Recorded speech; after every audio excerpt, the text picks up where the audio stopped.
What's up, fellas? This is George. And this is Ethan. And this is Power Ranger Paintball. Today we're going to do a pod pack and pod show. It's very exciting, yes, we know.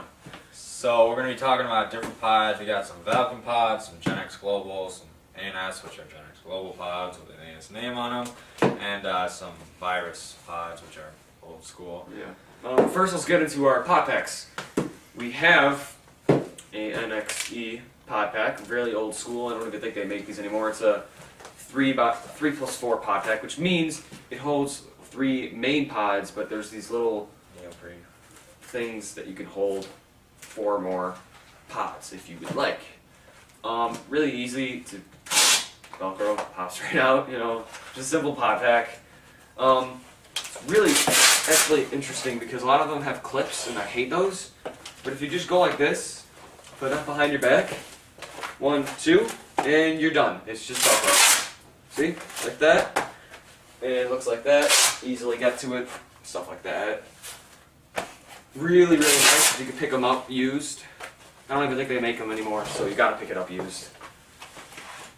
And now we'll jump into the Empire pod pack. This is a 4+5, so you can hold 9 pods, and I'm a back player, so that's really good. And so 4, main pod, which is like the strong, Velcro like this, and then these are what are called neoprene, and they're lighter, and they're just designed to allow you to hold more pods without building these big bulky things. Because the difference between the NXE and this pod is this, where the main pods are, is actually very firm and won't move. Yeah. Where, see, well, actually, this is also firm. It's pretty firm also, So, but this is really yeah, it's really Empire makes good products. So, again, just like Ethan's, it's a Velcro waist.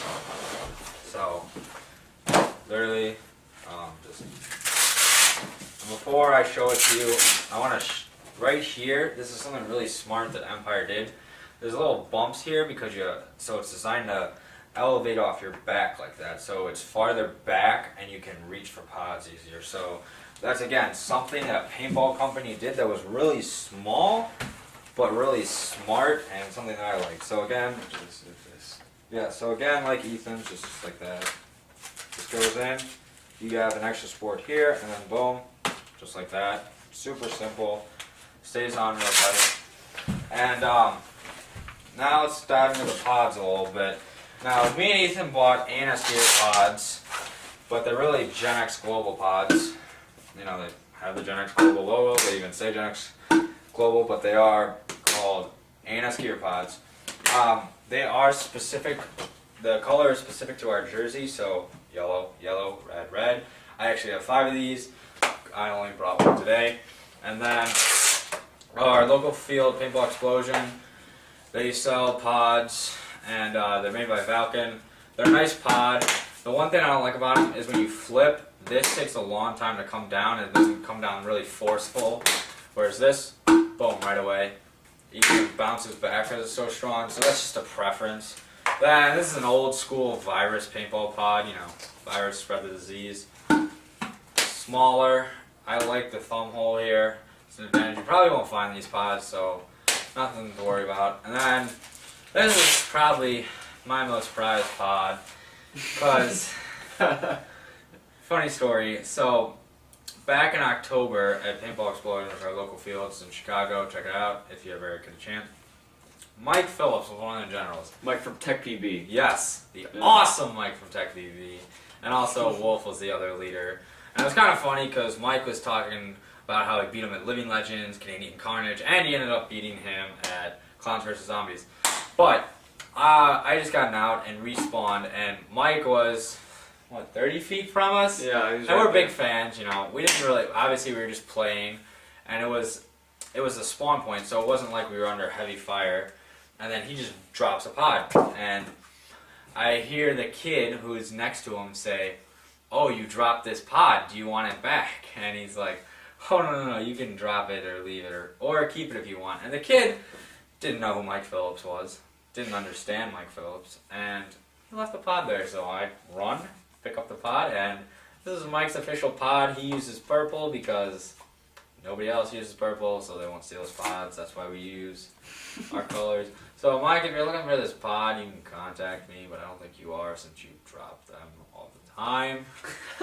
So all these pods, you know, there's talk about like die lock lid pods. Oh my god, all pods are the same, people. Stop making such a big deal about them. Yeah, there was actually a video done by a guy named Jason out of Northern Cali who has a paintball channel.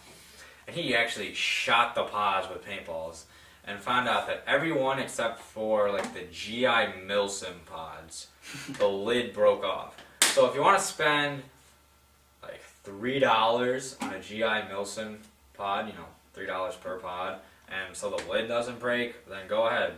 Or you can spend $1.50 on an ANS gear pod. I mean, all pods really are the same. I mean, they're just plastic tubes that hold paint and have a spring lock lid. So if you want to find a cheap pod, go ahead and get it. Just make sure it's not broken or anything like that. Yeah, I mean, the only pod difference is the Pinocchio pod, and that was designed specifically for the Pinocchio, and it holds 200 paintballs. Oh, that's a good point. These hold 140, Pinocchio one holds 200, and some of them hold 100. We actually have owned a couple 100 pods. We don't know where they are right now. A friend of ours named Nick Katz, who is an interesting kid, lost it, and found me an Empire triple lock pod and thought it was the same one, but whatever. And there also are, you know, the 50 ball pods if you shoot pump. So, but if you're just a woods ball player, speedball player, go with the 140 pods. It's an industry standard. And a little tip. So the lever right, you know, the tip that you push is right here. So if it's on your left side, have it facing out to the left, because when you go to reach back, your thumb will already be on there.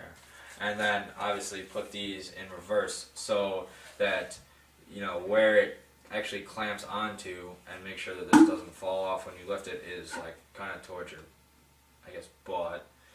And that'll just make it so it's easier, so your thumb is already on it, so you go boom, and you can, because if you have to lock down a lane like your snake corner, you have to shoot down the tape, you can't let up paint because your snake player's trusting on you.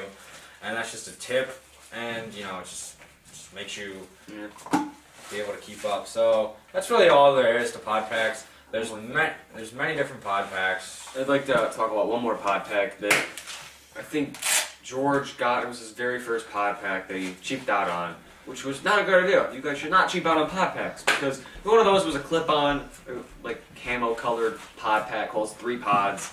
No extra pods, just straight up 3. Just like loose and flapping all over the place when he's running around, and it never actually tightened to the correct tightness, and it was brutal. So good thing we got rid of that, sold it to my brother. Yeah, so again, with pod packs, they're going to be really expensive out of the box. So that's why I say buy these used. This is a $60 pod pack. I picked it up for $20 shipped. And that's a big deal because, you know, they always kill you on shipping. And yeah, there's a little bit of this going on. Baconing, I guess is what they call it. Literally, they call it baconing of these straps. But it works, and it's going to work for a while. So, another victory for a budget baller. As always, guys, thanks for watching. Got any comments? Comment. Subscribe. You think we're cool? You think we're dumb? Well, I don't know. That's just your opinion. But still subscribe. Thanks, guys. Have fun.